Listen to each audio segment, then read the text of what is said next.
Roll Tide, everybody, and welcome to the Bama Tailgate Show. Back from the flu. We got him here on the show today, Cruz Oxenrider. We're going to talk Bama football. We're going to get into some recruiting. The transfer portal's wide open. Indiana's for real. And when I say for real, I mean like Nick Saban for real. Watching them crush people in the postseason at least made me feel a little bit better about the butt whooping we took. So we'll talk about all of that stuff. Let's get the show started.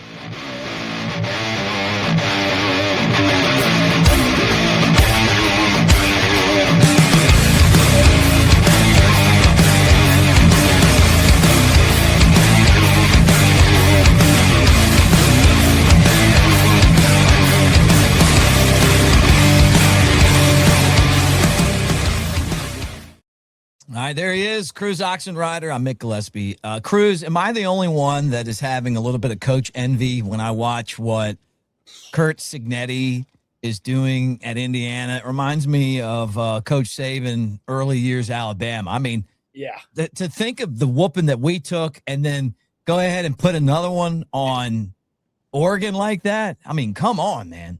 It's almost like someone found a time machine, put Nick Saban into a fat suit, and then they let him coach Indiana.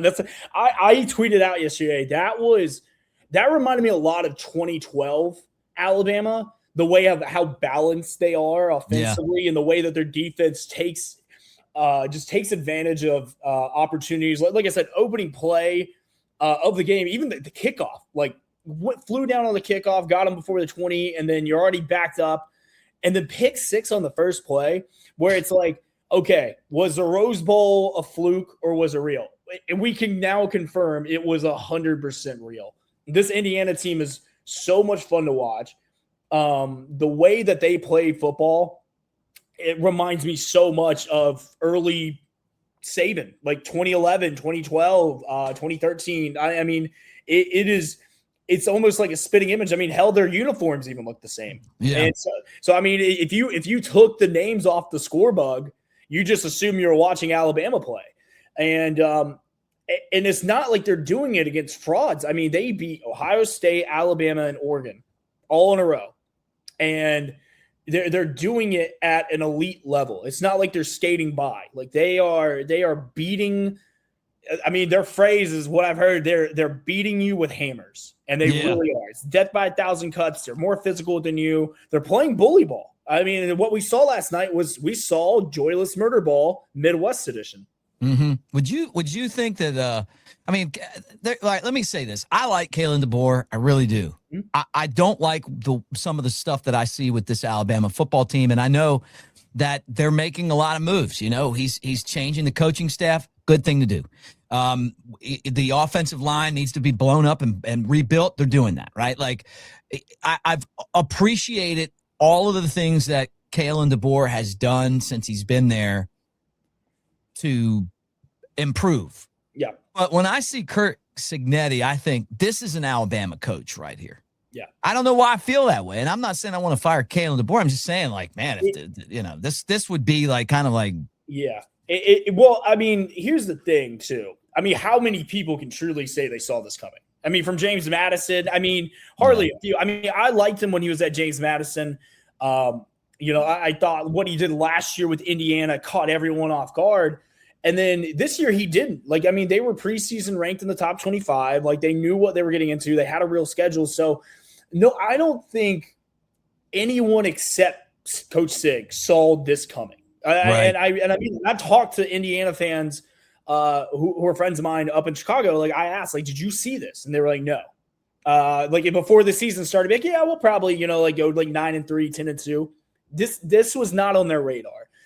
Coach Sig has found the old school mentality of college football in the early 2010s and has embraced the transfer portal. I mean, the crazy stat that everyone's been talking about is that Indiana's average age of their starters is 23 years old. The average age of the Green Bay Packers is 25. So they're grown men. I mean, look, they're grown men playing. They're playing like grown men. It's going to be very interesting to see how the process of pushing out these super seniors from COVID and how that kind of messed up everything, the JUCO stuff, that it's coming to an end. We're seeing with Trinidad at Ole Miss, and we're seeing with Pavia. So it'll be interesting to see how he does it. But right now, they're getting guys right now in the transfer portal again. They just got a 4-star recruit who they beat Bama out for and Ohio State out for today. So I don't think this is a fluke. I think he's embraced the old school nature with the new school wave. And I think a lot of teams like Bama, a lot of teams like Georgia, Ohio State, USC are really going to start to see a restructure in program rosters and coaching staffs to be like, hey, just because you get 5 stars doesn't automatically mean you're going to be good now. Just because you get, a few kids out of the transfer portal does not mean you're going to be good. You have to find a perfect mesh, and that's exactly what Coach Sig has done. And honestly, hats off to him. I mean, the job he's done is nothing short of incredible. Yeah.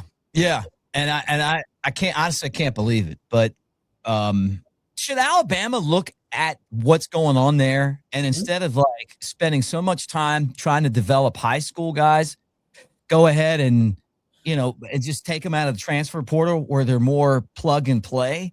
Well, the thing about that is yes and no. So I think we need to start looking a little harder at the transfer portal because this day and age, like kids now just want to play immediately, even though they might not be ready. So that's why I love the fact that we've had guys like Keelan Russell and Austin Mack came back for another year because they were waiting their turn when we realized they can go somewhere else and get more money and get more playing time.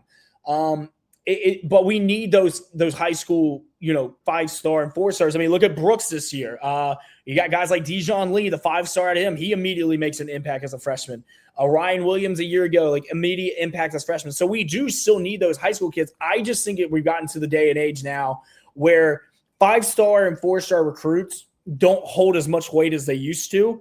And I would rather pay a mid-major guy, like get a guy out of like James Madison, Tulane, a guy who's already been established, played D1 ball, has meaningful reps, then go overspend the same amount of money for a kid fresh out of high school where we don't know if he's going to translate to the next level. So I think our player evaluation with Clinton Dix, and he's spoken out about it and said, hey, like we're trying to get the best guys who fit our team to stay. The door's that way if you don't like it.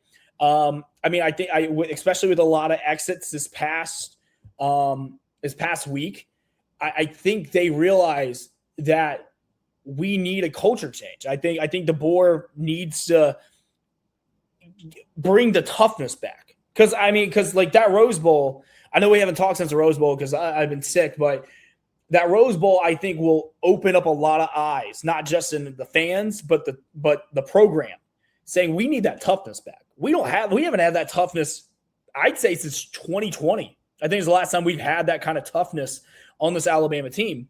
And I think having guys like Clinton Dix, a guy who was a national championship winning safety. I love our show this year, by the way. Yes, love that. And I think having a guy like that in-house who knows what to look for. Right.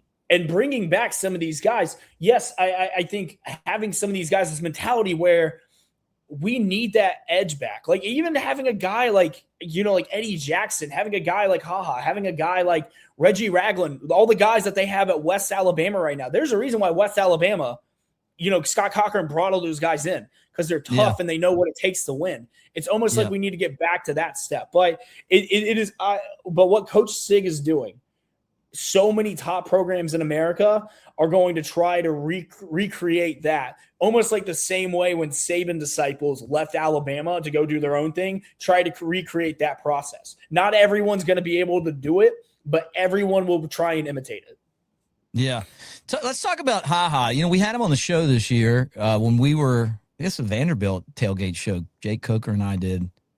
He gave Jake an awesome compliment. He was like, look, man, if I could play with another quarterback that wasn't the quarterback I played with at Alabama, he goes, it would be you. Because of Jake's toughness, just the fact that Jake would go out there and run anybody over. I mean, he's not here so we can talk good about him. Nah, he's awesome. He was a great player, and Bama needs that kind of like toughness right now. Just explain to everyone like that didn't know. Is like tweeting basically about the transfer portal. So basically put it in terms that I love. He didn't sugarcoat anything. I think the point of sugarcoating things, of how things are going right now, are done. Mm-hmm. Like, I think we're done with trying to make everyone happy. I think we're done trying to appease everyone. Ha basically said, the guys who want to be here are going to be here. The guys that we're evaluating off of toughness and what we see on the field, not a few reps. Like, yeah, that's a few shots that you can point to Keon Keeley. You can point to guys like Rusaw. You can point to guys like that who are piecing out because they got a few snaps and they're dipping out somewhere else. It's almost like, hey, tough luck. Like there's a reason why you only got so many snaps here. It's not because like we don't know what we're doing. It's just because you couldn't get it done here. And if you don't like it, there's the door. And he's basically telling the fans to be like, hey, there's a reason why we're allowing these guys to leave. Like guys like Rico Scott. There's a reason why Rico Scott, Alabama pushed to bring him back, because they see something in Rico Scott where it's like, hey, right. maybe it was scheme this year. Maybe it was just Isaiah Horton and Jeremy Bernard. We're just like eating up too many reps this year. Like there's like some opportunities for him to come back and be a valuable part of this. Because one, he works his ass off. He's a tough kid. He's fast. I think he's sneaky athletic. I would love to see him in the return game more than I would like to see Cole Adams now that he's gone. And if there are going to be reasons why that they're going to keep the guys they want to keep, and they're going to keep the door open for the guys they don't. And the guys that they're bringing in right now, the running back from NC State. We're seeing the lineman from Michigan. We're seeing Hollywood Smothers. I know he's in Austin right now at a visit. So we're going to see how that portrays. But a guy who's visiting Alabama and Texas, that should show you like how valuable of a guy that is. Who's been at NC State the last few years. Cam Coleman. He's in Tuscaloosa right now. That's our big whale that we're trying to get. We were in the competition with him for a while. In high school, Auburn got him. Hugh Freeze sold him the pipe dream. That's why the Freeze 5 is no longer anything. And then you got Moore, who's at University of Texas, played with Keelan Russell in Duncanville. It's a big one to look out for. He just put his name in the transfer portal. There's a lot of value right now. Hell, we even got a punter out of North Alabama. So they're doing their due diligence this year. And I feel like and Courtney Morgan they're trying to bring Washington 2023 to Tuscaloosa this fall. And I think that they're done with Saban's guys, roster wise. Cause I think there's only, the last time I checked, five guys who are still on the roster. And that was like Bray Hubbard, who all for bringing back. Hope he comes back. Pierre, Ty's gone. Proctor's gone. So I think Danny Lewis Jr. is the other one. But yeah, I mean, those guys right now are like the last few. So these are DeBoer's guys now. So there is no more. It's almost like Saban's third year at Bama. All of Shula's guys are gone. This is you. And what do we see between year 1, year 2, and year 3 with Nick Saban? Year 1, complete rebuild. You're taking over for an elite program. A lot of rough waters. Same thing with DeBoer. Lost to Vanderbilt. Lost to Oklahoma. Yep. Year 2, you go to the SEC championship. You beat the teams that you lost to the year before. You beat Georgia at Georgia. Same thing. You lose an SEC championship to a team who, was probably better than you. Same thing with Florida in 2008. You go out, you do lose the Sugar Bowl to Utah. Well, we got our ass kicked by Indiana. Same thing. Year 3, this is it. Like all the pieces fit together. Are we going to start to mesh? Are we going to compete, take that third level like Saban did in 2009? Because he had his recruiting class. Who did he have? Mark Ingram was a sophomore. Julio Jones was a sophomore. Greg McElroy, first-year quarterback, the guy he wanted. So instead of John Parker Wilson. So a lot of things are lining up scenario-wise. Now, granted, I'm not saying Kalen DeBoer is Nick Saban. No one is. The closest thing I think we'll ever see again is Kirby Smart. But if you're looking at alignment time-wise and everything, I feel like this is a make or break year for Kalen DeBoer. I agree. I think anything short of a semifinal again, we got to start having some conversations as far as why isn't this working? Because it's not a talent standpoint. Because if you it's not talent. We have plenty of talent. We have more talent than 98% of America when it comes to college football. The only guys who compete with us talent-wise are Texas, Georgia, and Ohio State. Yep. Look, I'm going to ask you about this roster, where we are right now. But first, I want to tell you guys we're brought to you by Pearl River Resort, Philadelphia, Mississippi. The Azaleas, the Oaks, 2 amazing golf courses. At Dancing Rabbit, you got the Timeout Sports Lounge and Golden Moon Casino. We love to hang out there. So, Jake, let's break down some game tape. Hold on, fellas. Steve, Hey, Jake, you ready to rock? let's roll, brother. Guess we're calling plays at Pearl River Resort. Wow, Jake's first throw scores. And Steve's got the crowd pumped. Man, they're absolutely rolling. 'Cause I don't have to be me till Monday, Friday, Saturday, Sunday. I ain't gonna face reality. I tell you, Jake's still got game. While Steve keeps rocking aces. Boom, Jake seals it with a pick. Come call your own plays. At Pearl River Resort, let's roll. I don't have to be me till Monday. Ah, there he is, America's best spokesman, Jake Coker. I love Just that like commercial so much. Throws the football and it turns into dice. It's so good. Honestly, I never get tired of watching that commercial. I hated it at first because I was in there, and then after I started watching it, I was like, not too bad. Like, it's weird when you're on something like that, I mean, But it has gotten better. I got to tell you that. All right, this roster, Yeah. where we're at, 2 guys on offense, starters coming back, Michael Carroll, Ryan Williams. Defense, losing guys. Who are the players you're most excited about that are returning? I mean, on defense, I love the fact, and we don't know about Bray yet. That's the one I'm really waiting to hear back about is Bray, him coming back. That would be massive for this defense in this secondary because you'll have Xavier Brown, you'll have Dijon Lee, and you'll have him in the back. Red Morgan coming back. He announced today. I'm very excited about that. Offensively, man. What about Yanze Pierre? I mean, that would be something. I mean, we don't know. We don't know yet. We're assuming yes. We are assuming yes right now. There's a reason why Keon Keeley and a few of those guys decided to leave, like Noah Carter as well, because they expect Pierre to come back.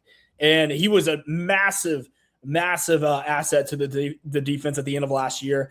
Really stepped up, I would say, in that LSU game was his coming out party. So I would love to have him back. So defensively, I feel like with what we're adding in the transfer portal, the young guys that we have coming in, I feel like defensively we will be okay. Offensively, this is where it's up to the board and Grubb. Be like, hey, these are your guys now. Ryan, sophomore slump, we can all admit it. This is not the year that we thought he was going to have after having an amazing freshman year. Overshadowed by, Jeremy Bernard. Maybe him and Ty just didn't have that rapport that him and Jalen Milroe had. Maybe it was Grubb. Maybe it was some internal things going on with Coach Shep, who left to go to Oregon State. We bring in Nix out of Auburn, which is going to be a big addition. I think so. Ryan is going to be the one that I'm very excited about. I'm excited. I think this is going to be an insane QB competition. I really do. I mean, I think it will be Russell, but there's a reason why both these guys came back because they both feel like they have an equal shot to be the QB1 of next year. Austin Mack got the nod in the Rose Bowl. Was it because they didn't want to, risk Keelan getting hurt or, confidence, a confidence thing where it's like you put a freshman out down 20 in the Rose Bowl and you're expected to come back against an Indiana team like that? There's a few things to think about when it comes to that.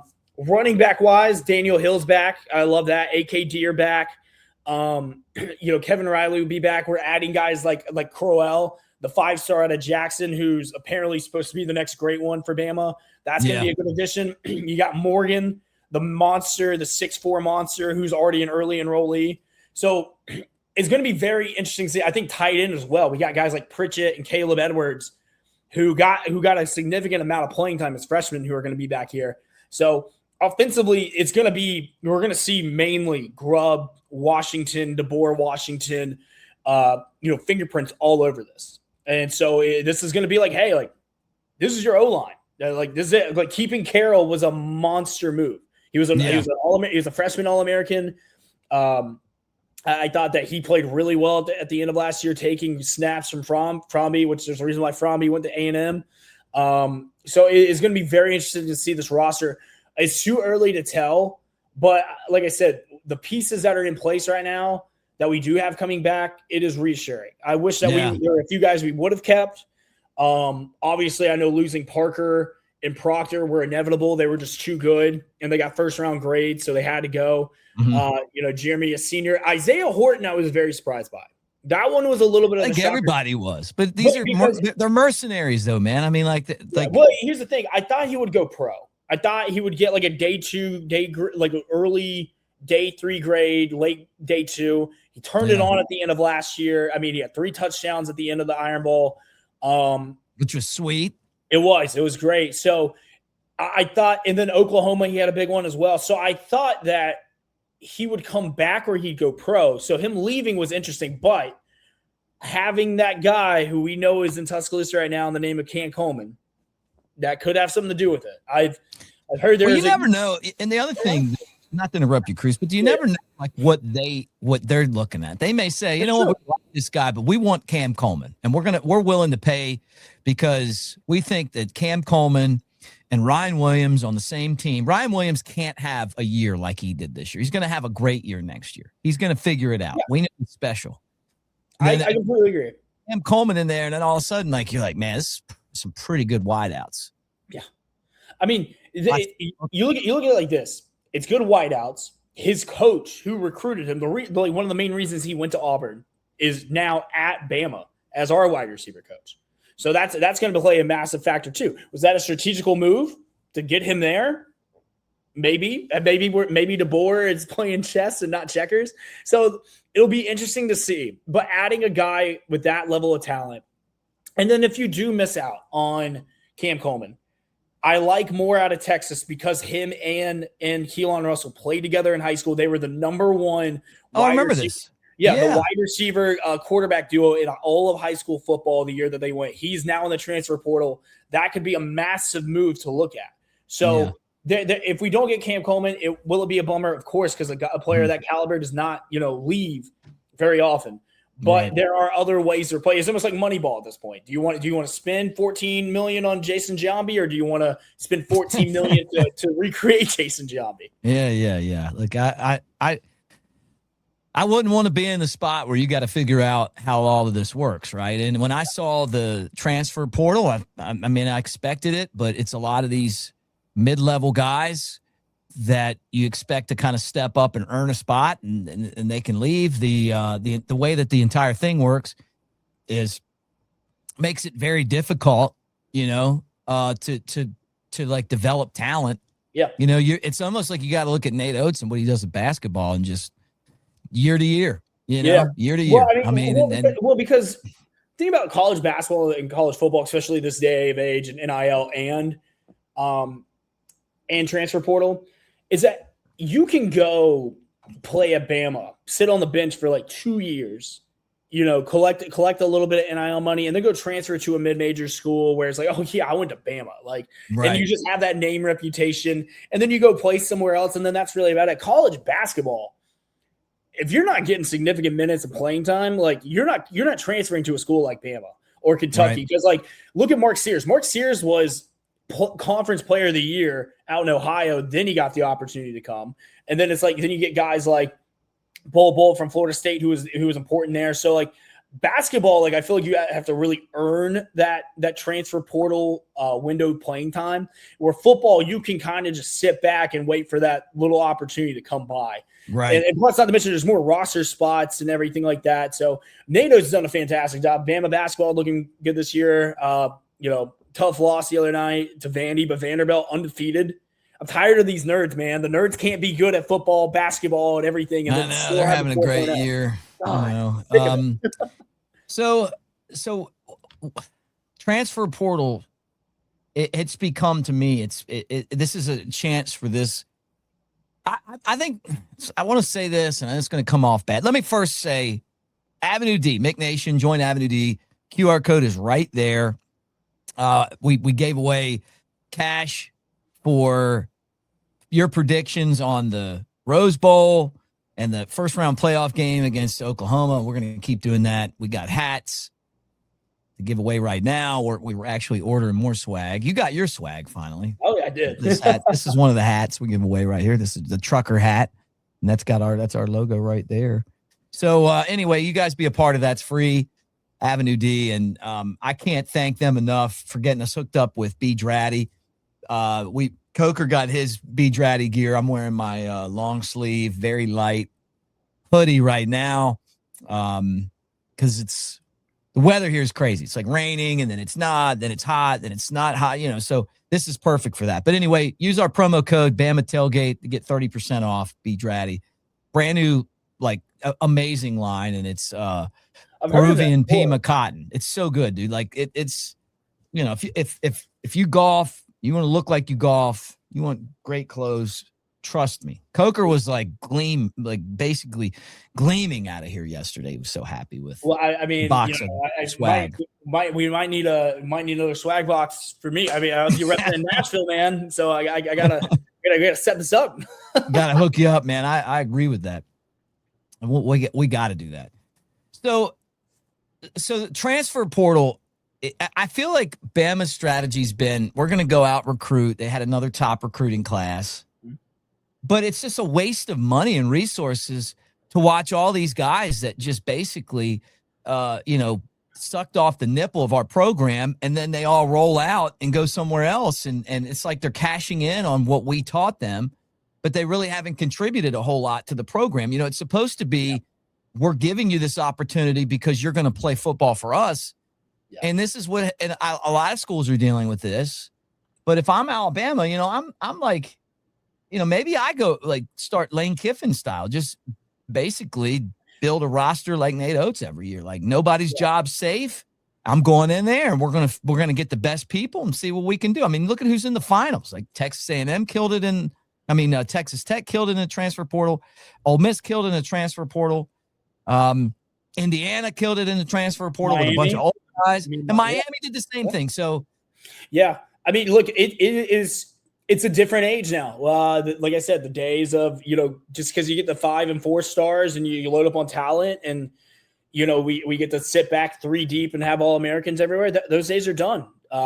We've seen it. So guys don't want to wait anymore. Guys want to play like immediately, or they want to be in the situation like look at Beck. Beck could have gone to the NFL last year, decided to come back from Georgia to go to Miami. And look at Miami right now. Miami was just a quarterback away. So, yeah, they paid $6 million for him. You think if they win a national championship, it's not worth it? So right now it's what Coach Sig is doing is he took all of James Madison's best players. And you got some guys from like Cal, like Mendoza, and you added some really good talent from other schools, and you found that perfect mesh point. Lane Kiffin did the exact same thing at Ole Miss. I think he will probably find a way to do the exact same thing at LSU. The thing is, though, with these big name programs like LSU, Bama, Georgia, Ohio State, Texas, these high school kids, the top ones want to go there. They grew up playing, like wanting to go there. So like, and they're so talented where you still have to take a risk on them. I don't know if I'm fully comfortable enough with Bama just only getting transfer portal guys. There's a lot of risk that goes into that. Same thing. I will say there will be a change in the transfer portal within the next year or two. I believe with a almost like a salary cap-ish expectation where it's like, hey, like if you get traded or you transfer and go to another school, we're not, we need to recruit some of that or recruit some of that. Like this, like Indy, like say like okay, perfect example. Kendrick Law this past year transferred from us to go to Kentucky. Well, Kentucky is going to pay Bama what Kendrick Law owes us, and that is like posting fees in baseball. Yeah, so like why? Great idea. Why do you get to sit on the bench, make $2 million a year? Okay, let me stop you because you're telling me something I hadn't heard this, but I think this is actually a brilliant idea. 100% behind this. Is this like, where are you hearing this from? And I that's because this is exactly what they should do. So I mean, if you think about Kirby Smart said the same thing. Like there are reasons why they're It's going. like coaches are saying that. The Yeah, coaches are that saying makes this. Yeah. sense. Yeah. So like if you look at Kirby Smart, this kid, was paid I think it was like $600,000 to come to Georgia, and didn't really do anything in the transfer portal. Kirby Smart in his NIL collective was like, hey, we need that money back. We're not just going to give you money to go to another school and get more. So and they took him to court. Like they're taking him to court for it. So it's going to get to that point where there needs to be buyouts. There needs to be trade transitions. Like there needs to be a way to contain this. I think, and I tweeted this out the other day too, and a lot of people backed it up. I think like over 25,000 people online agreed with it on Twitter. It sounds basically your first year, like you get one free transfer. You get one free transfer at throughout your college career. You get one. If your coach leaves or your grad transfer, you don't have to sit out. Everything else, you sit out again. And he's going exactly how it was before the transfer portal was thing. Because you remember these guys would transfer. Look at Kyler Murray. Kyler Murray was at A&M, went to Oklahoma, sat a year. He had to sit a year, and then he sat another year behind Baker Mayfield, and then he got to play. You shouldn't just be able to pick up and go. I shouldn't see a Hayes graphic on On3, and you have 6 different schools. I know it's so stupid. So there needs to be a fix. You can't do this shit in the NFL. You can't do this, man. It's you abuse. Can't do it. So why should you be able to do it in college? I understand. The posting fee. The posting fee solves a lot of this. Agree. And if I'm the big schools, I am making that happen as soon as possible, because you're compensated for the time and the money that you've invested in these guys. And it also makes it a lot easier. It makes it a lot tougher for these guys to find someone that's willing to pay the posting fee. It happens all the time in baseball and soccer, right? Like Major League Baseball, a player comes to, what's that guy's name? Tatsuya Imai. He's like a pitcher. Astros signed him. They had to pay his team in Japan money, like 25% of the contract, and then they paid him, and it's like, that's fair, right? We developed him. We did this. We're letting him out of his contract. Why wouldn't college have that when it's turned into this mess? Well, I mean, even soccer does it professionally as well, where they'll lend, another club will lend him out to get developed and play. So almost like a minor league, and it basically is a minor league system right now with college going to NFL play. There just needs to be there needs to be a common middle ground. I think if you get a hold of the transfer portal, and I think that I don't think NIL is the problem. I think NIL is fine. I think it truly is the transfer portal, because you're not just ruining the program's ability to grow and develop and and gain consistency. You're also hurting them from a fundamental level of one, not sticking it out. Like there's no adversity anymore. There's no toughing it out. There's no waiting for your chance to sign. Imagine if Bama in 2017, where Tua was sitting on the bench with Mac Jones and Jalen Hurts was there. Imagine if Tua is halfway through going into the playoffs because the transfer portal window's open. He's like, no, I'm out. I'm going to go to USC or Notre Dame. We never would have got second in 26. We never would have got incredible moments like Joe Burrow. I mean, Joe Burrow, he did the right thing. He played at Ohio State, sat behind JT Barrett and Dwayne Haskins, and then he transferred. So and Jalen Hurts, same thing. He sat behind, he played at Bama for 2 years, sat behind Tua, and then he went to Oklahoma. It's like things like that where he was already developed and he succeeded in these places. So there needs to be a common middle ground where it's good for universities, it's good for the program, it's good for the kids. Yeah, and right now, this is probably the biggest disaster that we've seen since this thing has all come out. It started out being fine, and then the combination of not knowing what to do with NIL and the transfer portal has created this monster that now you're having to go back and try and fix. And honestly, it's going to get to the point where it's so far gone that you're going to have to blow the entire thing up and start from square one. I agree. Look, I hope Bama's watching Indiana. I heard Kurt Cignetti say that he took the time to watch film on every single one of those players that transferred in, so he took accountability for what he wanted. what he looked for on film and brought them in. Age, hey, if they're going to let these guys play to be grown-ups, let's get them, and until that system's set up where, you get compensated for players that transfer like a posting system, then stop developing some of these guys and go to these small schools and get dudes that can play.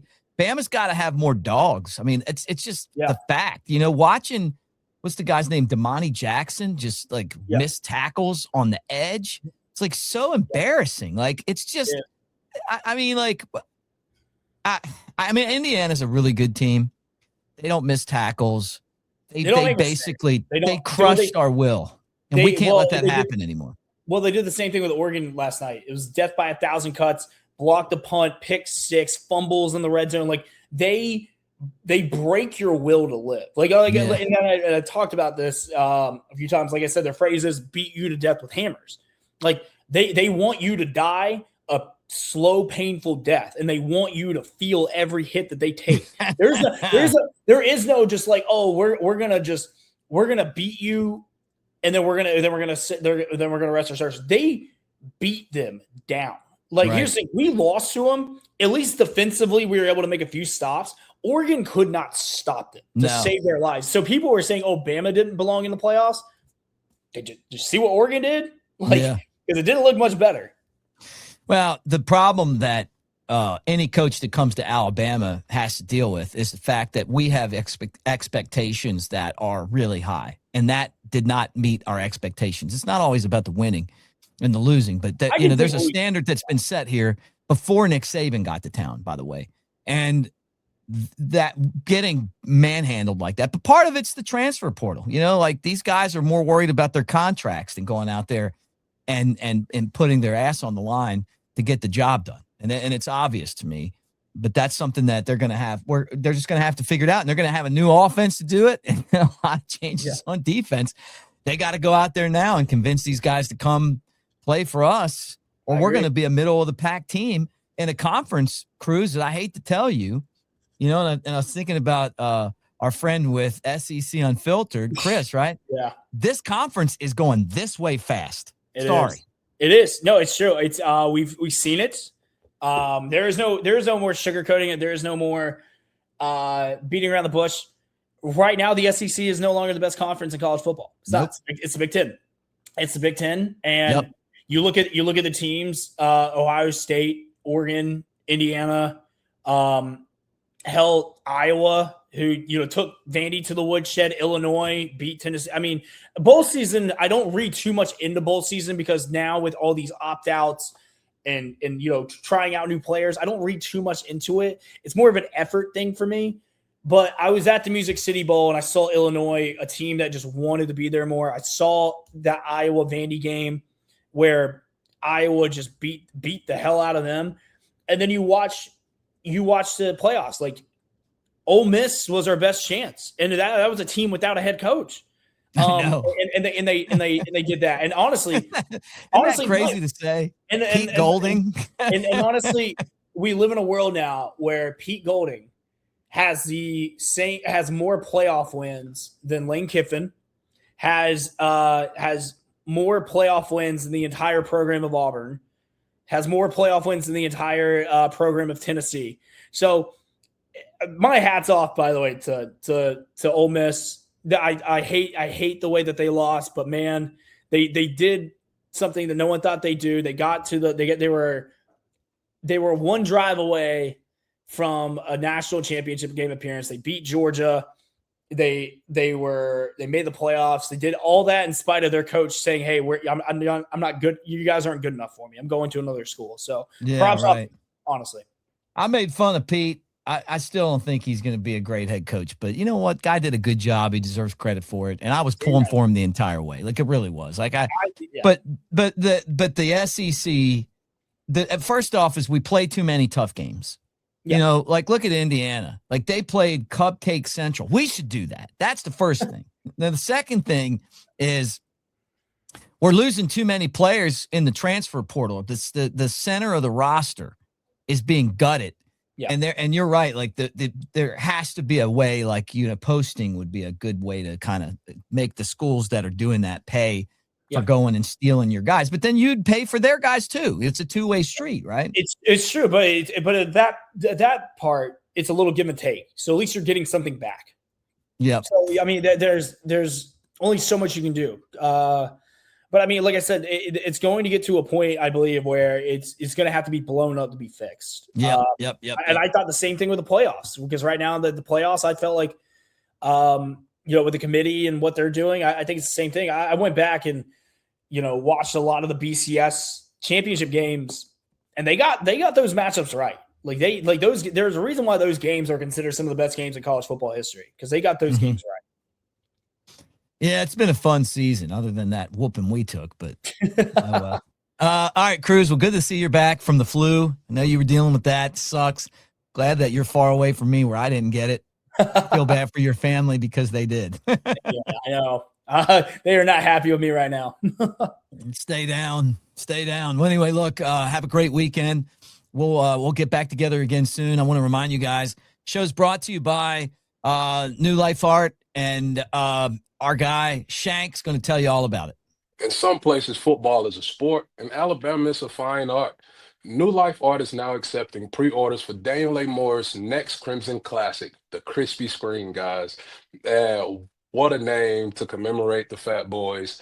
This masterwork commemorates the screen pass to Caden Proctor that outsmarted Kirby and the Georgia defense. Proctor's catch and bulldog dozing run set up Ty Simpson's 3-yard touchdown just before the half, which was a big score for us, guys. Visit DanielMooreArt.com to see the artist's preliminary sketch and take advantage of a special pre-publication pricing for the Crispy Screen.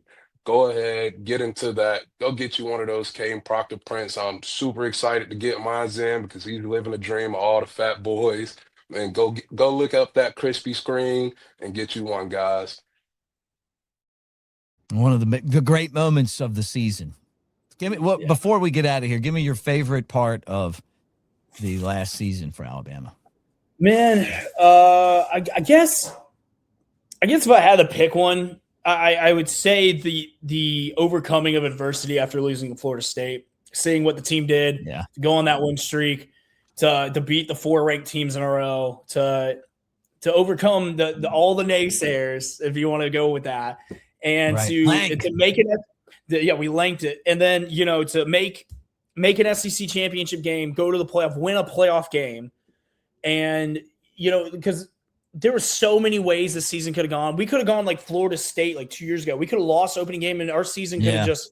Hey, Kalen DeBoer, he deserves a ton of credit for keeping the ship. I think he did a great job coaching this year. I thought there were a lot of things to work on, but like I said, there are a lot of other programs that would kill to have the season we just had. Yeah, and I know that right now we're in this new era of college football, new era of Bama football, where we're not going to win every game 40-0. We're not going to win every game 35-3.